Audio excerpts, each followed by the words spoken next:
कि मेरी शादी हो गई है, मैं बीवी को कहां लेके जाऊं? बोले हरिद्वार ले जा।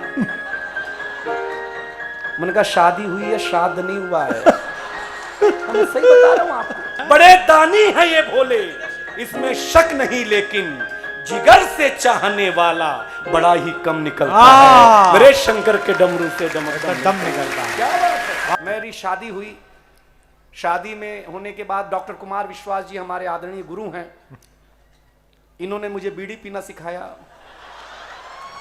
अध्याय समाप्त हुआ।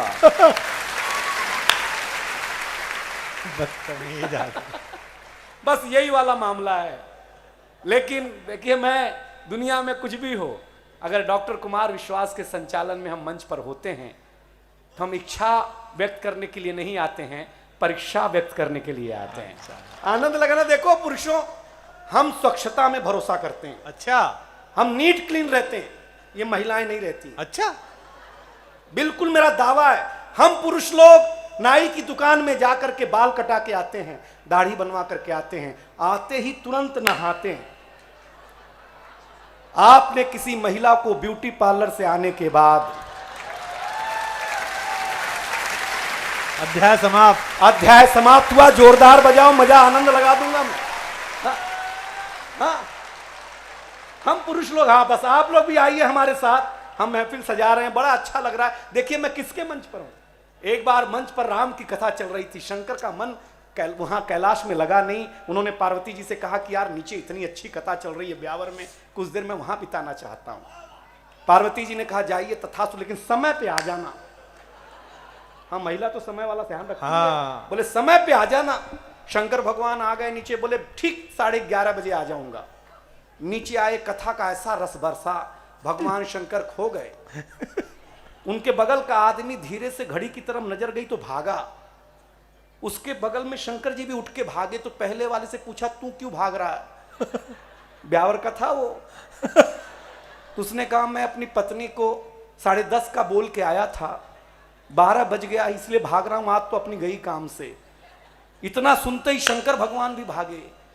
बोले मैं तो 11 ही बोल के आया था, अपनी तो हालत खराब हो जाएगी भाई साहब। चाहे देव हो चाहे मनुष्य हो, लेकिन प्रेम जिससे करता है उससे डरता भी है, चाहे वो पार्वती हो या पत्नी हो। भाई साहब आप मन से सुनिएगा। मैं छोटी देखिए, मेरी शादी हुई तो मैं कुमार जी के पास गया। हमने कहा डॉक्टर साहब आप विश्व प्रसिद्ध युग कवि हो, आप कथा भी कहते हैं, आप कविता भी सुनाते हैं, आप तुलसी के भी स्वरूप में हैं, आप सुखदेव के भी स्वरूप में हैं।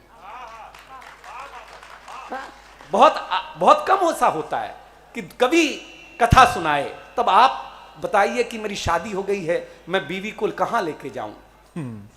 बोले हरिद्वार ले जा। मैंने कहा शादी हुई है, श्राद्ध नहीं हुआ है। मैं सही बता रहा हूं आपको, वो हरिद्वार लेके गया। मैं आदरणीय रामदेव बाबा टकरा गए मेरे से। बाबा ने मेरी बीवी से पूछा शादी को कितने दिन हो गए बच्चा? बीवी ने कहा 3 महीना।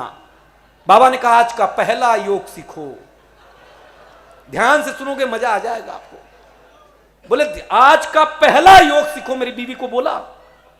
बीवी ने कहा कौन सा योग सीखो? बोले सीखो सांस को कंट्रोल करो। अध्याय समाप्त हुआ। वो सांस को कंट्रोल, अरे मैंने कहा बाबा ने सांस बोला, सांस थोड़ी नहीं बोला है। बीवी बोली जो जल्दी फायदा करेगा उसी को कंट्रोल करेंगे। हम सही बता रहे हैं। बोली दूसरे दिन वापस जाएंगे, कल वापस जाएंगे। दूसरे दिन वापस लेके गए। बाबा ने कहा कि तुम्हें कल बताया था ना सांस को कंट्रोल करो, आज दूसरा योग सीखो। हाँ। सांस को बाहर छोड़ो। मैं सही बता रहा हूं महाराज जी। मैं हरिद्वार में मेरा मन नहीं लगा महाराज जी। मैं अपनी बीवी को लेकर के गया इलाहाबाद कुंभ के मेले में। वहां जैसे ही डुबकी लगा के मेरी बीवी बाहर आई तो एक नागा बाबा टकरा गए। वो बाबा पीछे लग गई, बाबा आशीर्वाद दे दो मेरा पति ब्यावर में खूब मन से सुना जाए।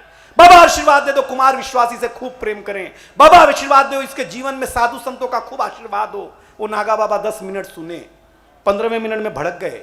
वो बोले मैं नागा बाबा हूं ही नहीं, मैं नहाने गया था, किसी ने कपड़े चुरा लिए हैं बच्चा। आपको मजा आया हो तो एक बार तालियां बजाइए। क्या सुन रहे हैं आप? ये कविता का मंच है। बड़ा अच्छा लग रहा है कि आप प्रेम से सुन रहे हैं। मुस्कुराहट दुनिया का सबसे सबसे अच्छा श्रृंगार है चेहरे का, उससे अच्छा श्रृंगार इस दुनिया में हुआ ही नहीं, ऐसा मेरा पर्सनल मानना है।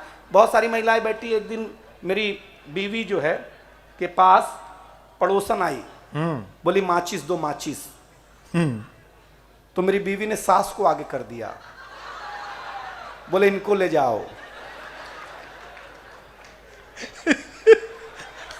हो गया।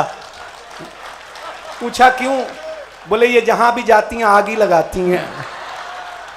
बहुत अच्छा लग रहा है, देखिए मैं कुछ भी कह रहा हूं आप मजा ले रहे हैं, लेकिन मेरा मन अभी आप तक पहुंचना चाहता है, एक सेतु बनाना चाहता है। मैं ऐसे मंच पर हूं, क्या क्या सुनाऊं और क्या छोड़ूं। डॉक्टर साहब के मंच पर हूं क्योंकि कविता का मंच है और सावन का है, फागुन का मास शुरू हो चुका है, और ये कविता का रंग जब हरिवंश राय बच्चन की कलम में उतरा तो उन्होंने लिखा रंग बरसे भीगे चुनरवानी, ये रंग आस्था की चौखट पर आया तो मीरा ने गाया, यही की मीरा ने गाया, श्याम पिया मोरी रंग दे चुनरिया, ऐसी रंग दे कि रंग ना ही छूटे रामा, धोबिया धोए चाहे सारी उमरिया। ये रंग फिल्मी पर्दे पर उतरा तो सुनील दत्त साहब ने कहा कि रंग और नूर की बारात किसे पेश करूं, ये मुरादों की हंसी रात किसे पेश करूं। ये रंग शायरी में आया तो शायर ने लिखा, इसी रंग रंग में रंग है, तुझे रंग रंग में रंग दिया, मेरा रंग आया है रंग पर, तेरा रंग चढ़ के उतर गया। ये रंग कविता में आया तो कवि ने लिखा, इस रंग बदलती दुनिया में मैं रंग बेचता हूं, और ये जनसमूह एक बार हाथ खड़ा करेगा तो अच्छा लगेगा। ये रंग जब 18 साल के नौजवान के सर चढ़ करके बोला तो गली गली में भगत सिंह ने गाया, मेरा रंग दे बसंती चोला माए। ये कविता का रंग था, ये आनंद है। वाह, किस मंच पे हूं भाई, किस मंच पे हूं मैं, भोले के मंच पर हूं, मेरे देवता के मंच पर हूं।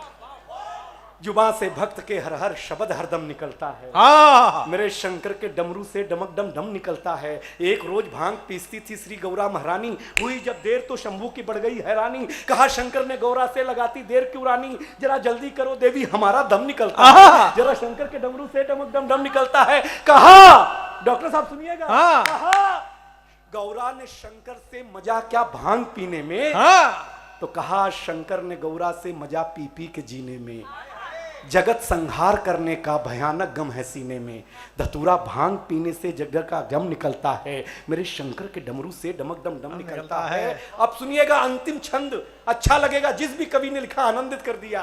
हुए खुश भस्मासुर पे तो उसे बर दे दिया आला, जपा रावण ने तो सोने की लंका ही दे डाला। बड़े दानी है ये भोले, अंतिम बात पर ये जनसमूह मुझे बताया, मैं कविता सुनाऊंगा। बड़े दानी है ये भोले, इसमें शक नहीं, लेकिन जिगर से चाहने वाला बड़ा ही कम निकलता है, मेरे शंकर के डमरू से डमक डम निकलता है। क्या बात है।